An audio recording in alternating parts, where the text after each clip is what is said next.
Thank you very much, Martin, and welcome to you all. With these lights shining in my eyes, I can't actually tell how many of you there are there, but I'm confidently advised there's quite a few. And I can see this half of the room, and I've been really impressed as I've gone around the country with the number of people who've turned out to these events as they've been held in different venues in different parts of the country, and discussing a wide range of important issues. And it's very appropriate tonight that, as Martin has said, we're talking about this question of securing the future of the Pacific on the eve of the Pacific Island Forum in Cairns and the precursor Lowy Institute conference on the Pacific here in Brisbane in the coming weeks.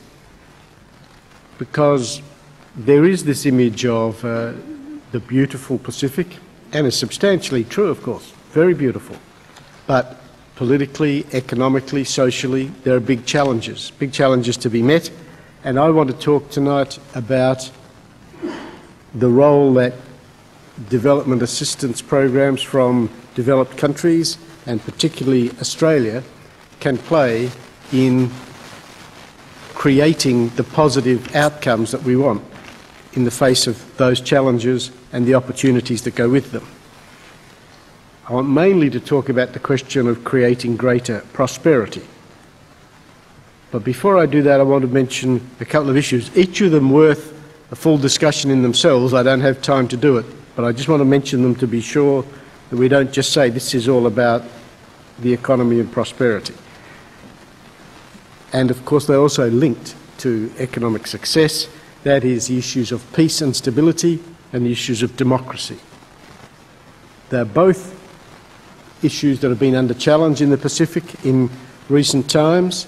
We found in Bougainville and in the Solomon Islands significant unrest, and this caused great personal hardship, some loss of life, and very significant economic problems for the people of Bougainville and the Solomon Islands, with some consequences for their neighbours.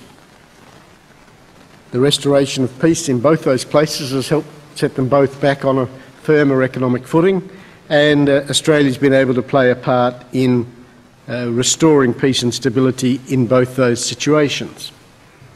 And similarly, with regard to the issue of democracy, I don't want to go tonight to the more complex issue of Fiji, but there are other countries in transition to a more democratic system, thinking particularly of Tonga, where there are very important elections next year to substantially enhance the democratic base of the governance of Tonga, and Australia is playing a big role in assisting that government to bring about that change.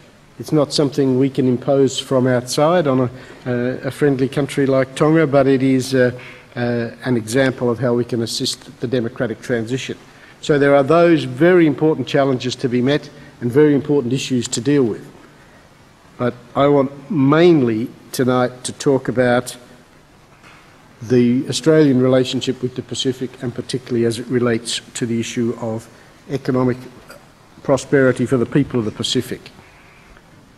We've tried, since the new government came to office at the end of 2007, to change the character of our relationship with the Pacific through the Partnerships for Development, which the Prime Minister outlined as a concept in Port Moresby on what was virtually his first overseas trip. He went to Port Moresby and issued the Port Moresby Declaration, which has underpinned a series of partnerships which we have negotiated with now nearly all the Forum Island countries. We have not yet negotiated it with the three compact states who have a special relationship with the United States in the North Pacific, although that is under discussion, and we have not yet done it with the two countries that have the special relationship with New Zealand, that is Niue and the Cook Islands, although that's a matter under discussion with New Zealand. But with all the others, we have negotiated a partnership, and the importance of that is not the detail of each one, although they are important, but that concept of partnership,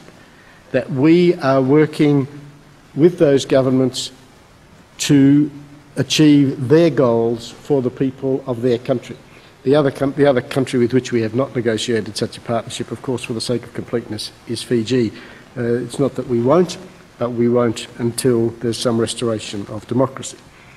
But overall, notwithstanding the enhanced support that flows from those partnerships and from our increase in the aid program overall, we face the reality that we're a long way from achieving the Millennium Development Goals in our region. Some countries have made good progress and have achieved some of the targets, but for the region as a whole, we're a long way off track. A report will be released in the lead-up to the conference that will detail exactly where we stand in relation to the Millennium Development Goals, but it's not a big secret to know we are a long way from achieving them across the region. Let me just illustrate it with some facts. There are more than 2 million people living in poverty in the region, in the Pacific. About 700,000 children in the region don't finish primary school, and 40 out of every 1,000 children die before the age of 5. And the rate of AIDS infection is growing by more than 40% a year. So if you think across several of the Millennium Development Goals, we've got a big challenge. And certainly, for example, if you look at the issue of gender, the report we recently published about violence against women shows there's a very stark and difficult challenge, and the global recession is not helping. It's flowing through to the Pacific through reduced demand for commodity exports, through pressure on tourism, through falls in remittance flows, through falls in the value of offshore national trust funds, and in some cases through difficulties of accessing finance. So even the smallest countries in the world are being affected by this global recession. As Martin said, to some extent, subsistence agriculture and kinship support provide a buffer for people against the impact of this on their lives, but it doesn't remove the impact, and it doesn't take away the fact that here, as elsewhere, there's disproportionate impact of economic slowdown on the most vulnerable, on women and children, on low-skilled workers, on people with disabilities, on the landless poor.